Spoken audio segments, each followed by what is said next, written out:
re-adjourning our meeting at 6:30, I guess. Call the order. Approval minutes. Make a motion to approve the minutes from last month. Before we do, I just wanted to share that I emailed Terry and Larry just some small changes on the board member comments. You could go with your motion. Okay, and just for clarity, right, I can make a motion, someone can second it, and then we can go into. Then I'll go into a discussion. Right, and then Chris, you can bring that up? Okay. Okay, all right, so I make a motion to approve September's minutes. I second that. Any further discussion? Yes, I did a few edits for board member comments that I've emailed to Terry and Larry. Thank you. Was there mistakes? Or? I just didn't see any. Whatever. Oh, Yeah. yeah, I'm not good at that. Okay. Yes, Barbara? Yeah, just Okay. Is my turn? Yeah. Board member Harding, Aye. board member Reynolds, Aye. board member Baladi, Aye. chairperson Williams. Aye. Motion passed 4-0. Chairperson's report. I don't have much. I'm going to say, the only thing I really want to say is thank you for the business cards. Yay. Yes, I like those. I've been handing them out. I'm telling people like Steve Martin did in that one movie when the phone book came out. I'm somebody because he was in there. So now when I tell them on a park district board, they ask, oh, what? Here, have one of my cards. So, I say that, I know that movie's called The Jerk. yeah. Hey, that was a funny movie. That what it could be. All right, comments from other fellow board members. Nothing. Whoa. Who's that? I know. Come on now, Will. Lada, you good? Ms. Crystal? Excited about Saturday's event. Oh, I know. Saturday, I can't. Really grateful that, we have amazing staff to make this happen, so thank you.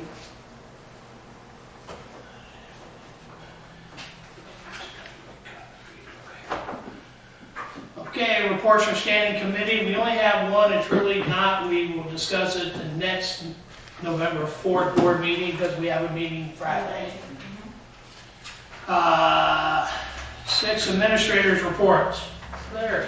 Yeah, first thing I just want to, and I know you're aware of it, Pat and Crystal, we have an audit committee meeting on Tuesday with CLA, our audit firm. The 19th, right?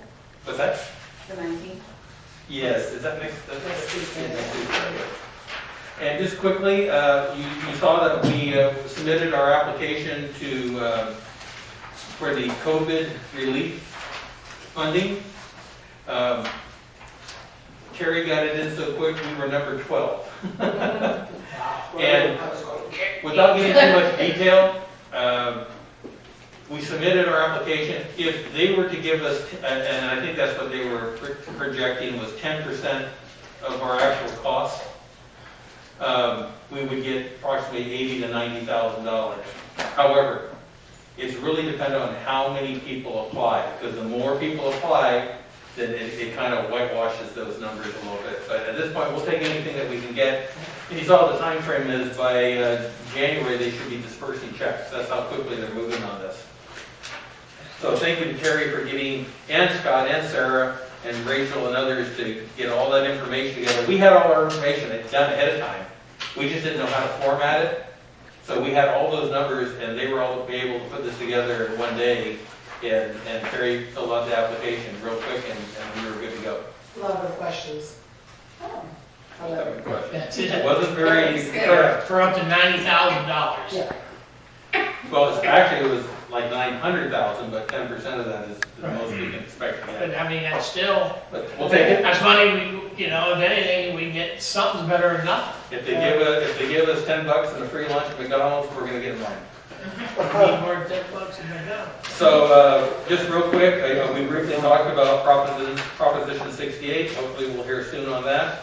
The electronic sign board, we had our voter opportunity, and Sarah will get that on the website as soon as possible, and if any of you want some individual pictures emailed to you, just let us know.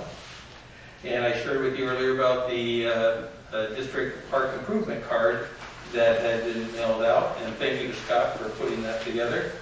And I think that is, let's see, I want to ask you a question I think that's the end of my report.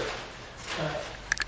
Oh, I'm sorry, I did forget one thing. I did provide you with the timeline for the filling the director vacancy. It's a pretty aggressive timeline, but because we moved our board meeting from the 11th because of the holiday to the 4th, it cut everything by about a week. We have had some interest, and we expect an application to come in the next few days, and hopefully we'll have more.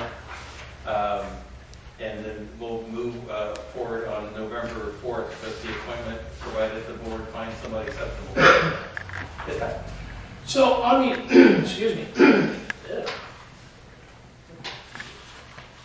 On these cards, I like these cards, what we spoke about last week, and now looking at it, really seeing it. Were they expensive? I mean, obviously, I would think mailing it would be the most expensive part of it.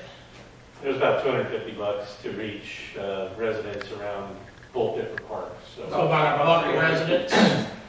Generally, when you do projects, again, we don't have this sophistication here. You use a GPS, a GIS unit to go out as far as you want to go. And generally, for projects, you go 300 feet from the edge of the project. So the company that we went through actually had that capability of doing that. So I can't remember exact numbers, but I think it was like 100 and some. Do you remember? Just under 200. Under 200, and then for the two parks, and we went, and when you look at it, the map, it actually went probably 3 or 4 houses deep all the way around each park. And that's really the people you're targeting. You hope the word of mouth gets out there as well. But, you know, as I mentioned to Bo earlier, the idea is we want to get the public aware of the fact that we are putting this information on our website. So that's where they go to get their information. It will reduce the number of calls coming in. Certainly we'll answer any calls that come in, any questions, but by putting all the projects on there and updating each one as it progresses and letting the public know when we need to get them involved, that sort of thing, and when any milestones that come up, that's real key, because we're going to have, as you know, multiple projects kind of going on at the same time. So what my question was pertaining to that was, can we want people to go to our website, which is a fabulous website, it's definitely improved since my years around here, just to put things out there saying, hey, new things coming to North Highlands Rec Park District, you know. It doesn't have, we don't have to put names or anything on there, but, you know, please visit our website, or just something, not just so much the Ridge Point, you know, but to the rest of our community, instead of just being specific, just because we don't have anything going out by Ruth Hyman. Inman, you know, throw something out there, hey, we're still here, we're thriving, you know, just look at go to our website, you know, for rentals and stuff like it, just. So I'll talk to Sarah and Rachel, and we can get some costs, I think Scott too. Get some cost, you know, we don't do the brochure anymore because it's not cost effective and it's not timely.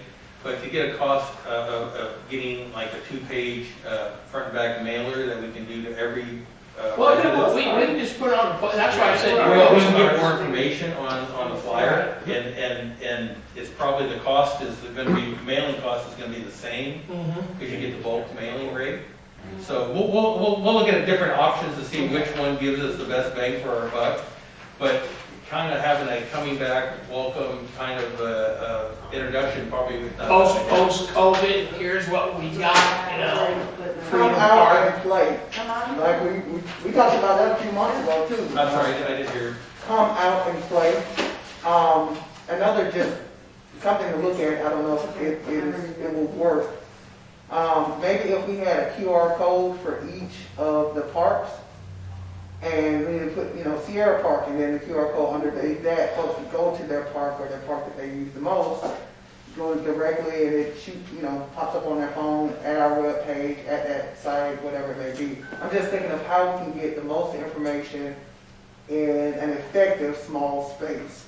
But I think having a general campaign of like, we're back, we come out and play, and smell the fresh air, that may be going too far, depending on what the numbers look like that day. But I really support that, Pat. I do want to share with you, just in case you weren't aware. So just as an example, when we do the park master plan, part of the contract that we would have with the firm that we hire to develop the park master plan, they're going to be required to a community outreach. And these folks are specialists at knowing exactly what to do and have probably certainly more technology information than I do, but that's part of what they do, of how, they'll be doing phone surveys, they'll be doing direct contacts, they'll be doing mailers. Right. They'll actually probably hire people to canvass neighborhoods. That's one of the things to do, because ideally with, I'm using as an example the park master plan, you need to reach a certain segment of your population. And a lot of people think, oh, we'd like to get 75%, but the reality of it is, with most surveys, if you're getting right around 8 to 12%, you are doing a fantastic job. And that's just the reality of people's lives and how they deal with information. But let us work on generating some information for you. We'll come back to the board and we'll share that with you. Yeah, this is a great idea, I'm just trying to expand it. All right, parking facilities report, Mr. Scott. Well, outside my written report, I don't have anything to add this month, so if you have any questions, I'd be happy to address them. I have a comment. Oh my gosh, I love the water fountain because there's a dog. It's one for animals. Yeah. My son was like, Mom, I think that's for an animal. I'm like, oh, but I love that you guys included that in the different levels. So yeah, thank you. It turned out well. It was, I give credit to our facilities maintenance supervisor, Sean Kearns. He I think I described the project a little bit last month, pulled the line, poured the pad. So yeah, we're super happy with it. And the neighbors seem to be as well. So. Well, I would take my dog Bailey out for final approval. He loves water, and so if I could just, Fair enough. Is Bailey a male or a female? Female, Bailey. Oh, good, because we don't have to worry about Bailey kind of. No, she won't do that. My dog's good. Thank you for the feedback, Chris. I appreciate it. For sure. I'll spread it along staff too. With Ridge Point, what's their hours of having that gate open for the other park, the bigger one, the bigger facility, play structure? You So know, they're the ones that lock and yeah, open it? yeah. Huh. We're told that it's really, other neighbors have given us feedback that it's never open. But a lot of families will either squeeze the door open, the gates open, or just climb over to play on that structure. I'll put my former school board member hat on and just let you know, state law requires schools to allow public access during non-school hours for playground equipment. So when people start putting locked gates on there, they're hoping that nobody's going to say and complain that the part of the school has a right to do that. But technically, they can secure their gates for security reasons, but they have to, if somebody requests, they have to make those playgrounds available. Just wondering. I got 2 questions. Yes. That tree's not gonna be heavy sided on one side with the branch cut? I don't think so. I'm pretty confident. Because I'm sure because I was looking at it and going, I'm sorry it fell, broke, but now Yeah, I look at no. the other side, it's almost, all If it gets to the green point out. where it becomes a hazard, we usually bring an outside contractor in, thin the canopy, and increase airflow through the branches and Okay. stuff. So. Now my next one, I love this. This is so much easier. Well, I was actually, I thought I might bring it up, and I'm glad you did bring it up. Pulled up, changed the pattern of how they put these stats out. It used to be almost like a Word document, and I could delete, cut and paste a little bit, make it a little more concise. They put it into a different format. I can't do that anymore. What I will do every month is bring the entire report. So if you see something on the summary that you'd like some further clarification on, or if you get it and you just want to call me and say, hey, I noticed something weird at Freedom Park, can you tell me about it? And I wrote it on it at home. I liked it. I mean, it's good, quick, simple. There's, like I said, what's going on here? Hey, no weapons, that's a good thing. You know, vehicle code, you expect those. In the future, if you feel like you want to go back to adding a little bit more information, just let me know and I'll provide that for you. I have a quick question. So I just wanted to find out, how are we associated with Fulton Hill Community Police? You know, whether or not Sac Sheriff or Sacramento. Go ahead, Scott. Fulton Caminos, they used to call park rangers, but now that's a full-on police department. They are duly sworn officers. Most of them are off-duty, either municipal police officers or sheriffs. Okay.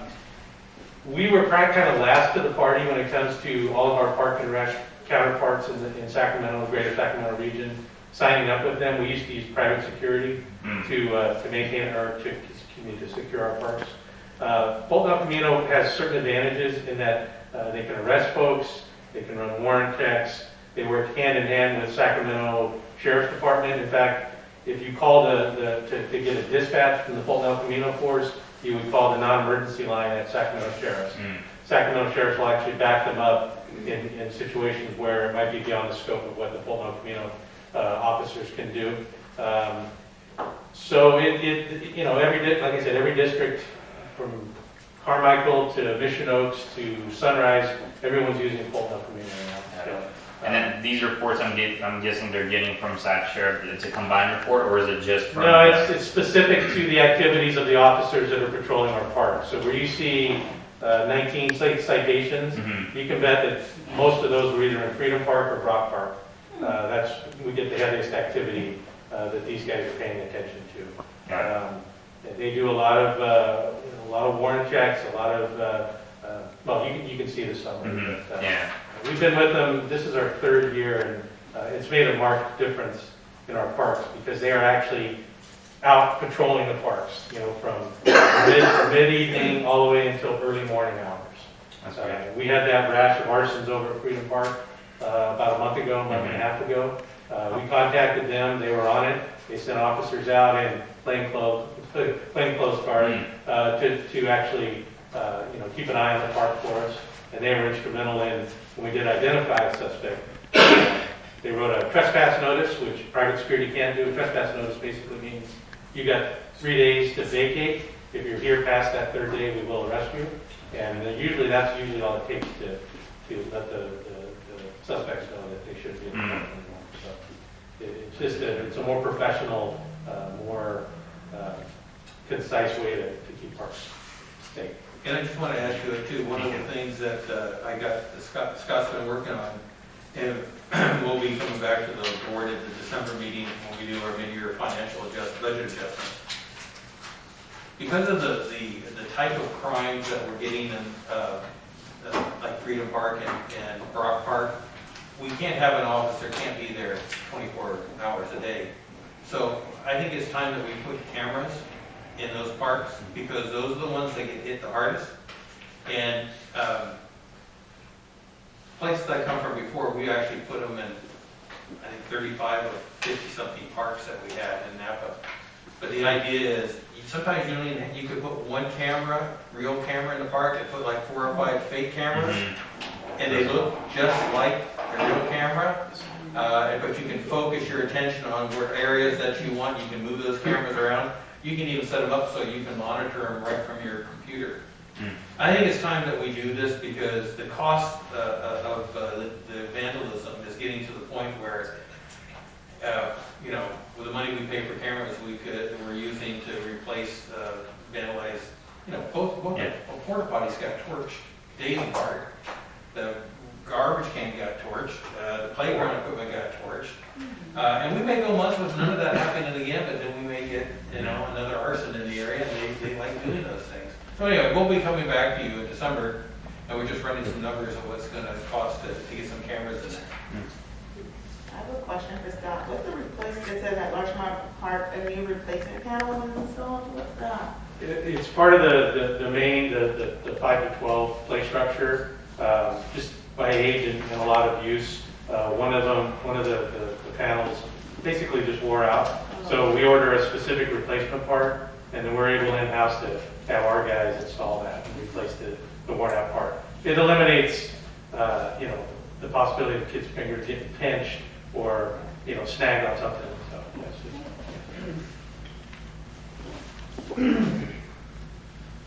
All right, recreation report, Ms. Sarah. I do have a couple updates to the report that's written in your packet. The soccer season is happening with Twin Rivers. It's slated to start next week, and it will run through November 8, 9, and 10, which will be playoffs. So we're pretty excited. We've got 10 teams.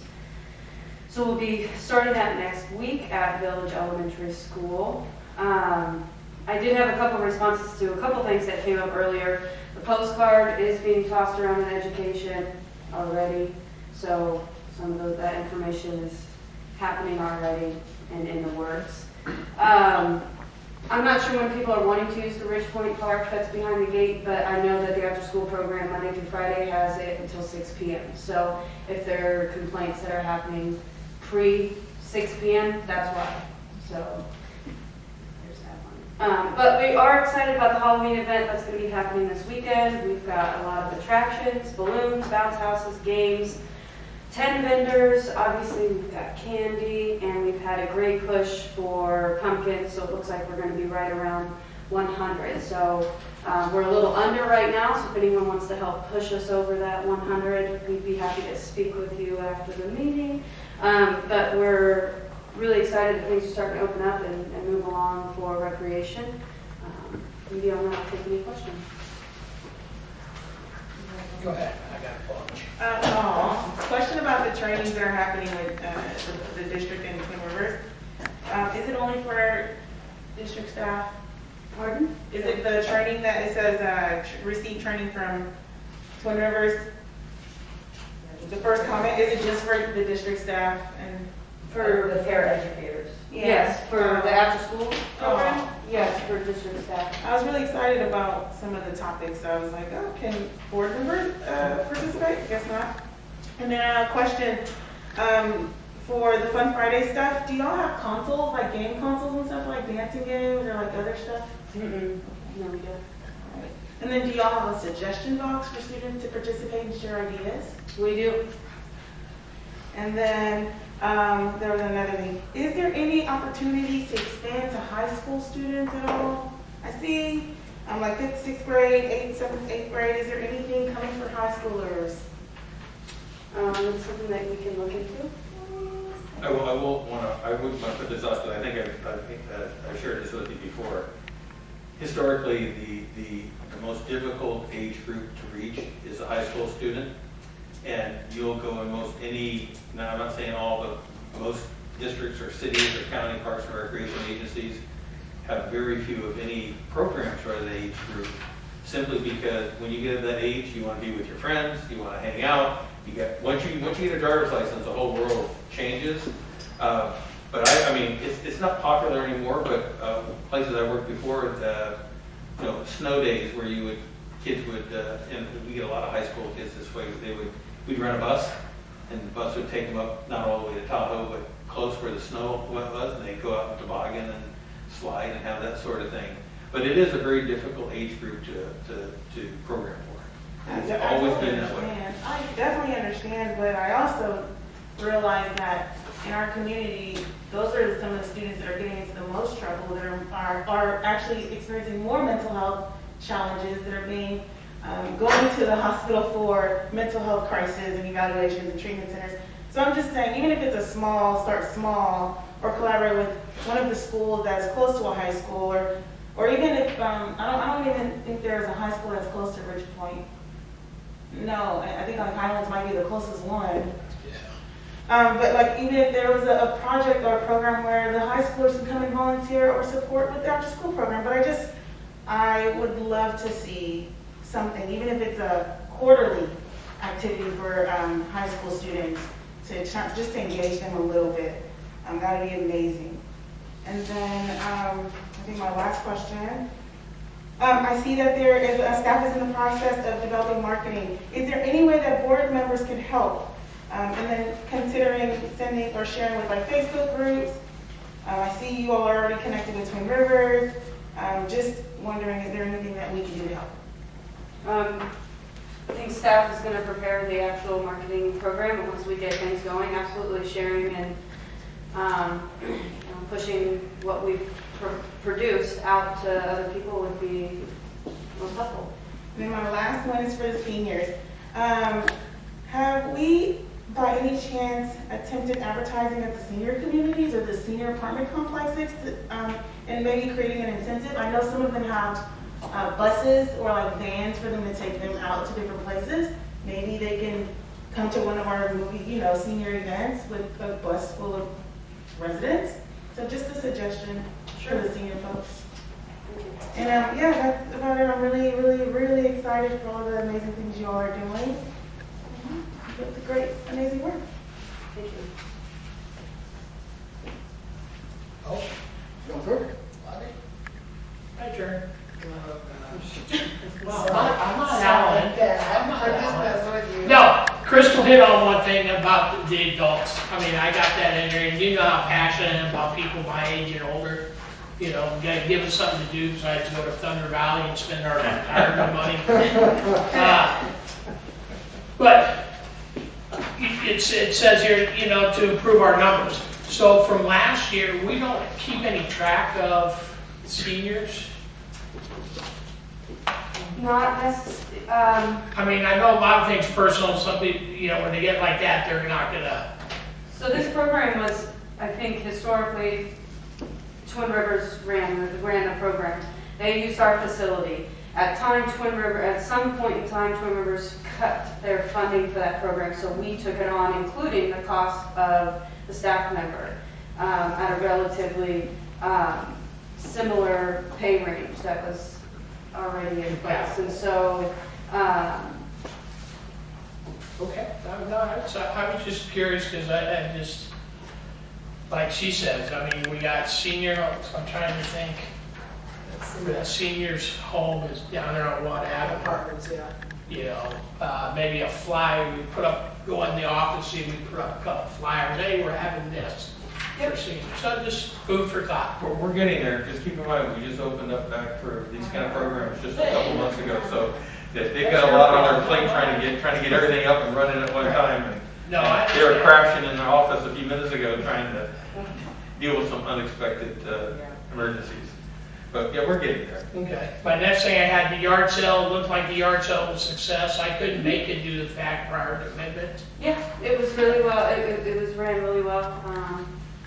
And we had a lot of participation. Everybody seemed really happy when they were here and happy leaving. So that's good. That's good, yeah. Yeah, and I'm excited like Crystal about Saturday, so. It should be really fun. Rachel and her team have put together a lot of fun activities, so What's the weather forecast?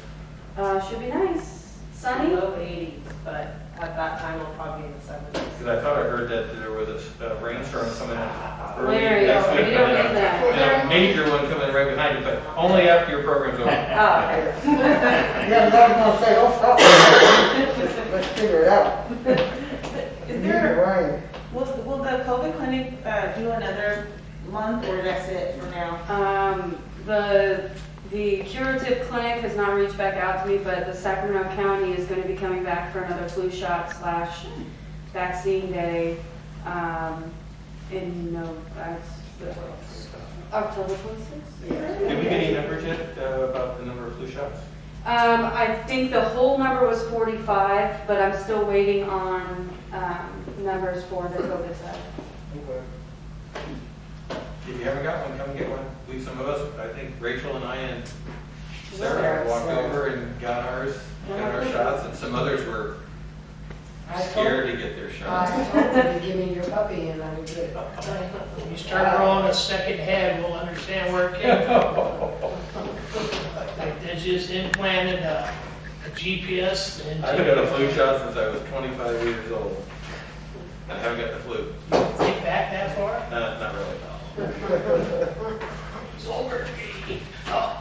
All right, next, Max, that's you, right? Yeah, I just wanted to share with you that we typically do when we have a resignation, we include the letter. In this case, we received an email notification from Max indicating that due to the reasons he stated in his email that he was no longer going to be able to serve on the board. And we'll certainly miss Max, and hopefully we'll get a new candidate here that will stick with us for a while.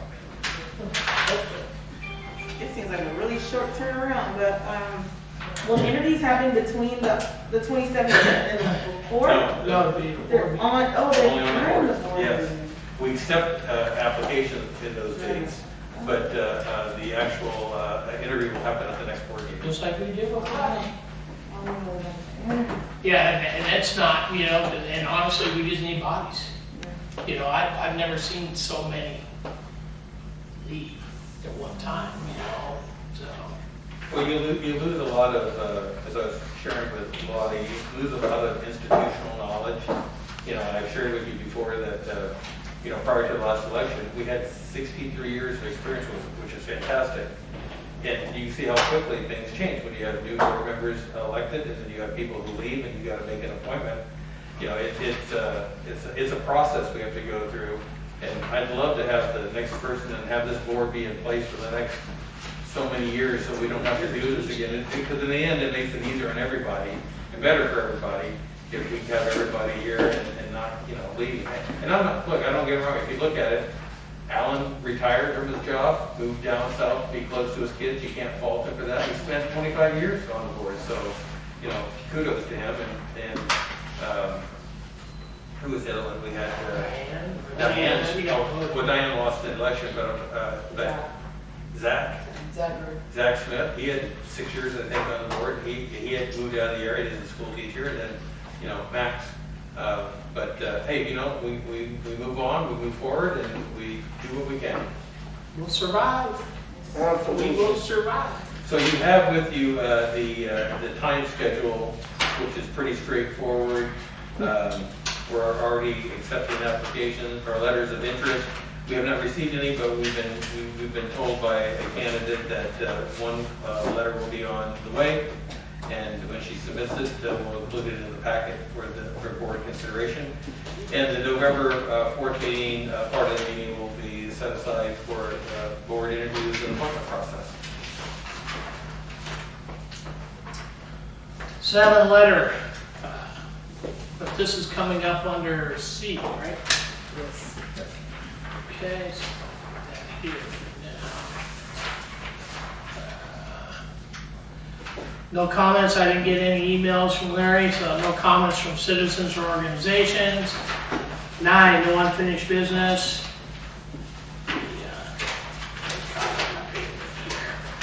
Board policy, Larry. Yes, as explained in the staff report, board policy 4060.1 has term limits for the chairperson of 2 years, 2 one-year terms, not to exceed 2-year terms, and the other two, the vice chair and the secretary 1 year. For the reasons I stated in my staff report, and just kind of alluded to prior to this about the changes in our board, and the fact that we have so many projects and activities, and again, trying to build back up from the period where we didn't offer any programs for a year due to COVID. I approached Pat and threw out the idea that this might be something the board may want to consider, is temporarily amending that policy.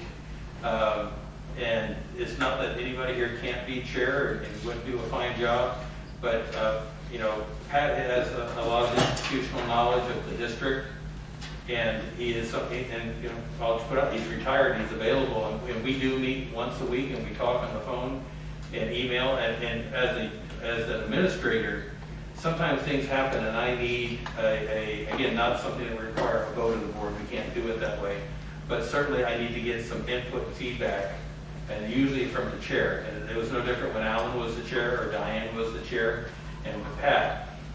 So this is coming to you from me. I wanted you to see that the board would consider doing this. I think there's some benefits to doing it. And again, if you agree to amend this policy to allow and again, it's not to allow necessarily Pat to serve, it's really to amend the term, because you'll vote for board officers in December. And so the idea is that if you do this, 2 years from now, the current policy will come back into play, and then we'll go forward, unless you decide to change it, that's up to the current board at that time, but the plan would be that if you approve this, it would be for 2022, 2023, and in December of that 2023, you'll vote to have the policy go back to where it was before. Well, I'd like to move to approve the policy and amend the terms. I'll second that. Any discussion? I do, I want to say, I was honored when he asked me, you know, and I know what,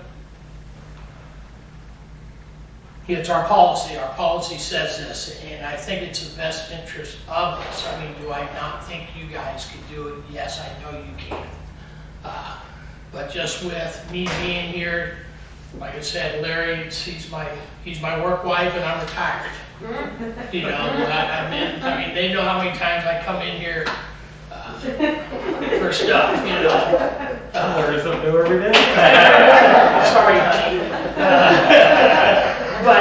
But I'd be honored to stay. I would like to stay just because of what's transpired with us. And I'll be honest, everyone got my email I sent out to everybody. And I meant to reach out to everybody, and I think I was lacking on one, but, so, I have nothing else. Shows my turn. It's your turn. Board Member Harding? Aye. Board Member Reynolds? Aye. Board Member Vaughn? Aye. Chairperson Williams? Aye. Motion passed 4-0. Thank you. All right, next one is election of the VP spot, since Max is gone. I got this one. It's only for a month in November, because in December we come up with new ones. So, so do I need a VP? Not really, but I'm gonna nominate Bo. But it's only for a month, because in December, you know, I got to get together and we got to vote again, you know, form up again, you know, for January. Well, thank you for that, and I'll try to win your endorsement in December for my work in November, so this next month is gonna be something else. So like I said, it's only a month, and I thought about it, I even threw it up to Larry, I said, a month, should we even, but who knows what could happen to me, you know, I got elderly mom, I got some things happening, so we got to have somebody in charge if, for some unknown reason, so that's why I nominated you. So, Second. who's second? Second that. Thank you. Yeah. Any further discussion on it? In the case that this VP isn't there, I'll be glad to take it. As secretary, I need to find support. Just kill them all. Just let you know. Just kill them all. I'm probably push record better. Wow. I'm sorry, Dan. So you have to take a vote. Too soon. Yeah. We were talking about these. Okay, Board Member Harding? Aye. Board Member Reynolds? Aye. Board Member Vaughn? Aye. Chairperson Williams? Aye. Motion passed 4-0. Congratulations, Pat's going on vacation for 6 months. And all of a sudden, now I have a new wife. I have to come with the package. You negotiate your own Yeah, deal. I got you. All right, now we'll go to 7A, the correspondence from LAFCO, right? So I guess that's Larry. Yeah, this showed up a few months ago on the agenda. It seems like LAFCO has a lot of turnover too, to be honest with you. But we had, there were nominations, as you can see in your packet. I think there is, it's like, there are 3 on ballot A, which is for the commissioner position, and ballot B, which is for the alternate. So you are tasked with voting for 1 member for the office number 7, and then a alternate for offices 6 and 7. I guess they must combine that together. You have in your packet some I best describe them as resumes for some of the candidates. We received another, which I put in front of you, from Gabe Jones, who I think is that, yeah, she is from the Sacramento Metropolitan Fire District and is the incumbent. And it's up to you to decide who you would like to nominate. So I got a quick question. Isn't this what you put in for? I did, but after doing some research and having some conversations, I realized that it would. Oh, okay. I saw that and I'm going, I thought this, I even looked back in my old file, I said, oh yeah, oh, okay. Okay. I read through all the resumes, you know, I mean, I can only voice mine. You know, I marked off that Michael Hansen for ballot A. I saw him on B, and now he's not going to get greedy just because he doesn't win one. He's not going to win the other, so I went with Charla Moore is who I, you know, only fact that because he was on both. No, give others, spread the wealth. Yeah. You know, if you really want one spot, you really push yourself and sell yourself. But there were some good resumes. His was pretty good. You know. Well, as I've shared with you before, and it's maybe self-protection in a way, and that is, you know, LAFCO is made up of a variety, as you can see, of different districts, cities, and counties. And I think there's 2 county board of supervisors, Sue Frost, and I can't remember who the other one is, that sit on LAFCO.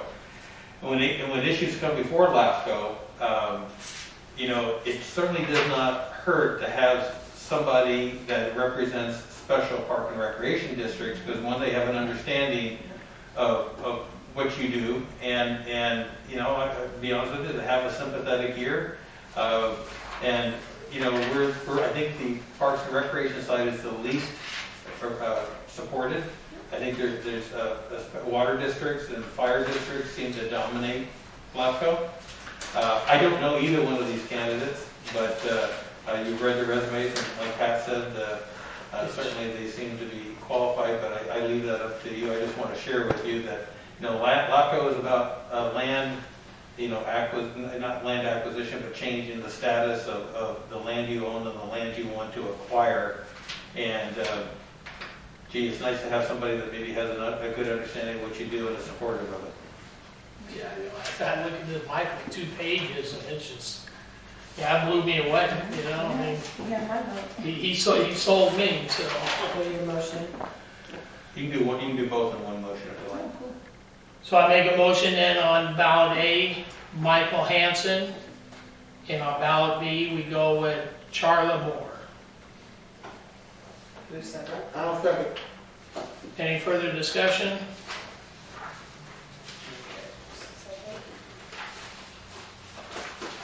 Board member Hardy? 2 pages. Aye. Oh, I'm sorry. Board member Reynolds? Aye. Board member Rowland? Aye. Chairperson Williams? Aye. Motion passed, 4-0. All right, payment of bills.